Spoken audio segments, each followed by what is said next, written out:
Assalamualaikum warahmatullahi wabarakatuh.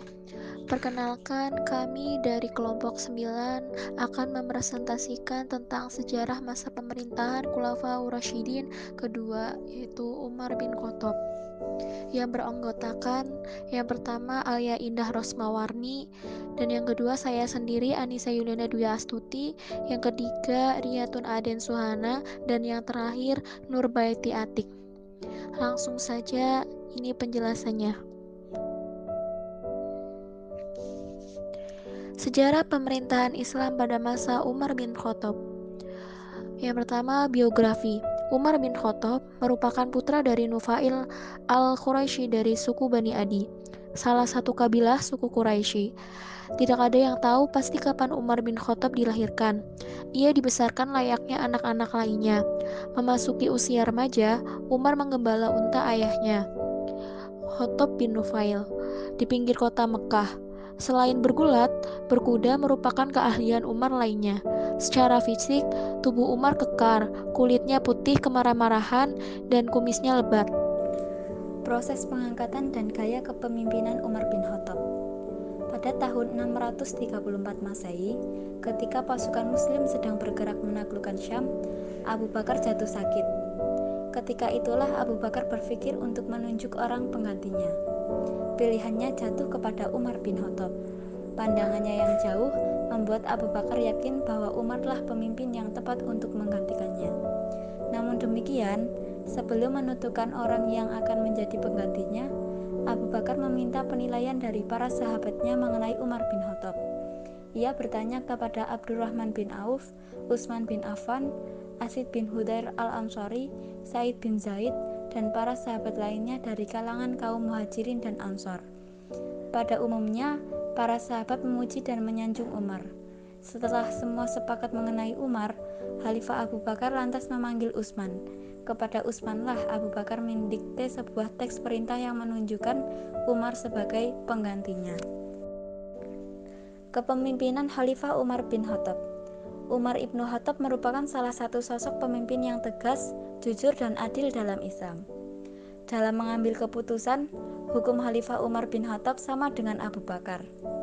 Sebelum mengumpulkan sahabat untuk bermusyawarah, ia bertanya kepada sahabat lainnya, "Apakah kalian mengetahui bahwa Abu Bakar telah memutuskan kasus yang sama? Jika pernah, ia akan mengikuti keputusan itu. Jika tidak ada, ia akan mengumpulkan sahabat dan bermusyawarah untuk menyelesaikannya." Sebagaimana yang dikutip dari Umar Sulaiman al-Ashqar, kemudian dikutip lagi oleh Alaiddin Koto. Dijelaskan salah satu wasiat Umar radhiyallahu anhu kepada seorang qadhi pada zamannya, yaitu Syuraih. Wasiat tersebut adalah: 1. Berpeganglah kepada Al-Quran dalam menyelesaikan kasus.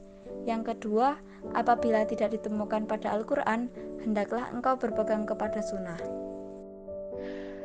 Ya, yang selanjutnya ada kemajuan-kemajuan yang telah dicapai oleh Umar bin Khattab. Yang pertama, penemuan penanggalan Hijriah. Yang kedua, pengumpulan orang-orang untuk sholat tarawih berjamaah. Yang ketiga, mendirikan lembaga-lembaga kajian Al-Quran. Yang keempat, memberikan penerangan lampu untuk Masjid Al-Haram dan Masjid Nabawi. Yang kelima, membangun pusat pembendaharaan.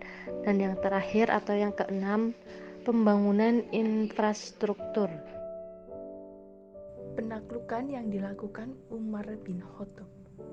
Sibli Numani dalam Umar yang Agung menyatakan bahwa penaklukan daerah-daerah yang sangat luas dan dalam waktu yang cepat tersebut telah menimbulkan persoalan-persoalan baru yang kompleks.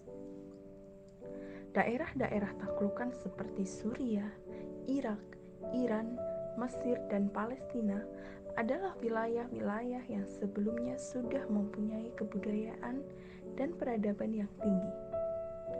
Di wilayah-wilayah tersebut bahkan sudah terdapat pusat-pusat kajian filsafat. Daerah-daerah taklukan tersebut merupakan wilayah-wilayah peradaban Persia dan Romawi. Sekian, terima kasih dari kami kelompok 9. Apabila ada kekurangan dan kesalahan dalam prakata, Mohon dimaafkan. Sekian, wabillahi taufiq wal hidayah. Wassalamualaikum warahmatullahi wabarakatuh.